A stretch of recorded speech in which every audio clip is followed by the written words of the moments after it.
Hi, my name is Sharlene Coker, and I'm serving with MAF in Papua New Guinea. MAF has bases in Papua New Guinea. High mountain ranges and heavy cloud formations make hazardous flying conditions on many routes. Medical, educational and evangelistic outreach by dozens of missionary organizations has multiplied the missionary force many times over, keeping a constant pressure on MAF to greatly increase its service. Background as a school teacher and principal, and I met my husband in PNG and joined MAF as a result. I got to learn lots about airplanes and pilots and maintenance and day-to-day operations. I started out booking flights, approving subsidy for church workers and Bible school students who wanted to fly with us. And after that, my roles just continued to grow.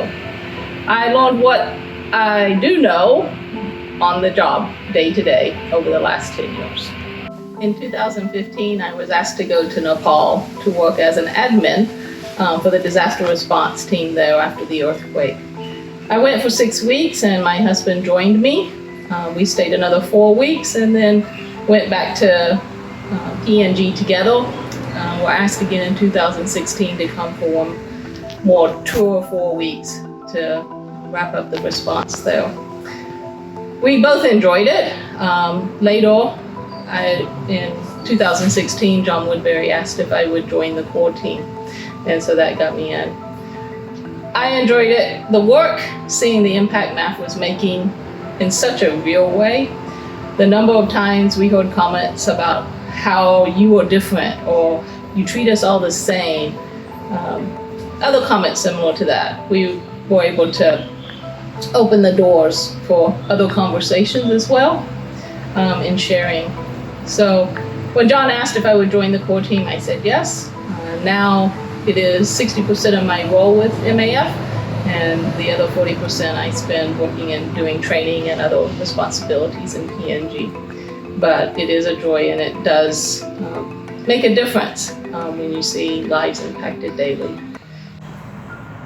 I count it joy to be a small part in a big plan the Lord has to bring people to Himself.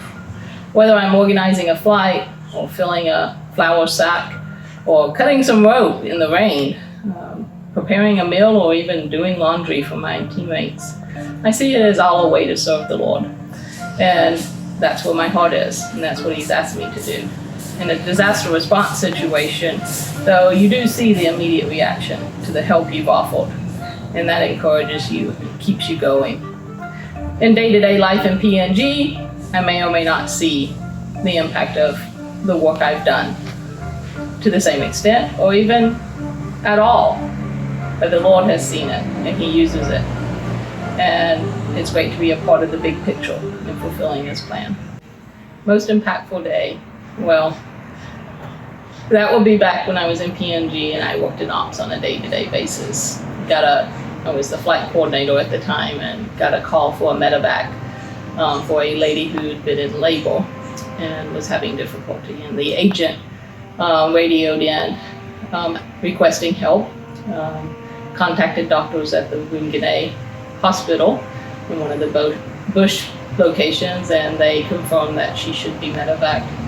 Problem was we didn't have any planes anywhere close to the area, and pilots able to go into that airstrip. There was one at the time, and he was about an hour flight away, and he was scheduled to be picking up some international passengers to take them to the airport so they could catch their international flights the next day.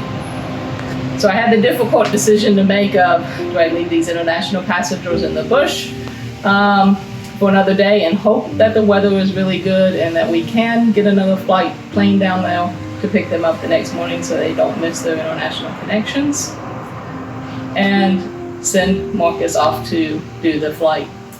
In the end, I decided it was worth it. And so Marcus stopped what he was doing for the day. I contacted the passengers he was supposed to be helping by radio to the agents and explained the situation, and he went to pick up this lady and her husband to get them to the hospital.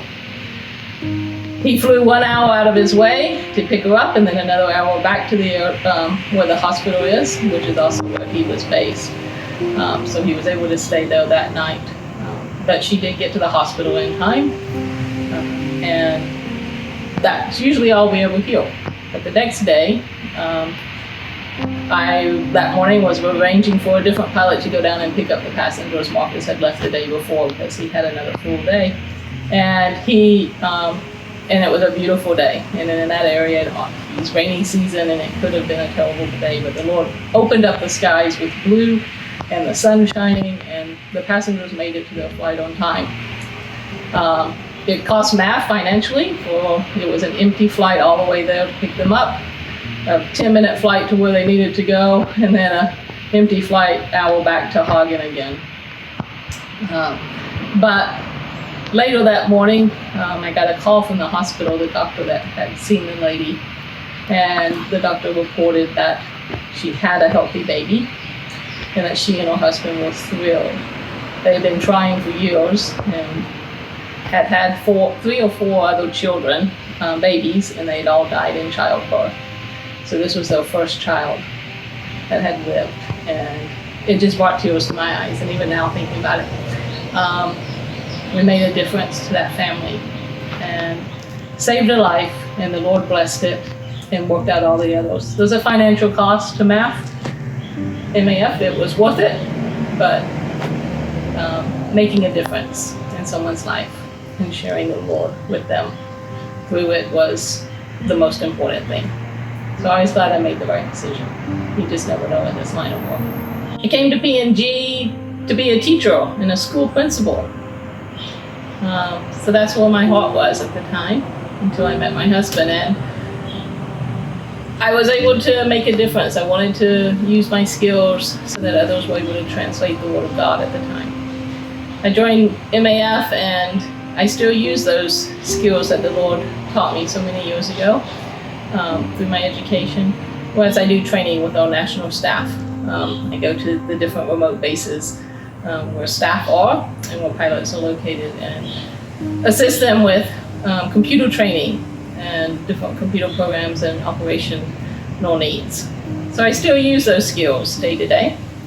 For disaster response, I learn new technology all the time as we are constantly changing with what's out there and developed so that we can make a faster response and more efficient. Each and everything we do is for the kingdom and what God is going to do. When I was in the Philippines the last time after a cyclone, we were talking with some missionaries that we worked with previously, and they later sent us an email with some photos and said, this is the church that was planted after the previous cyclone that went through about 3 years before that time, and how it is growing, and a big baptism that was happening at that time. And they had the photos there, and it was just great to see. At the time, no one in the disaster response team knew that that would happen, but God has used it and made a difference.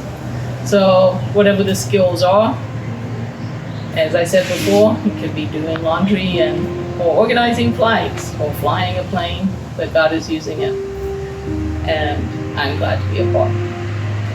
I live in a culture in PNG where women are not equal to men. I visit many cultures through DR where this is also the case as well. Understanding the culture and being willing to work within it is the continual task. In PNG, I have built relationships with our staff members, and I believe I am respected and appreciated for what I can offer in operations and in training for them. They do respect me and are willing to listen and learn, but I had to be willing to listen and learn from them as well. Relationship was the key. Developing a relationship with one another is the answer, and that's what I had to do. So regardless of which situation I'm in, trying to build that relationship first makes the difference.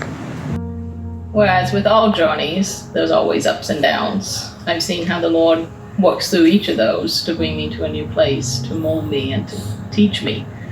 I count them all part of serving and growing in the Lord.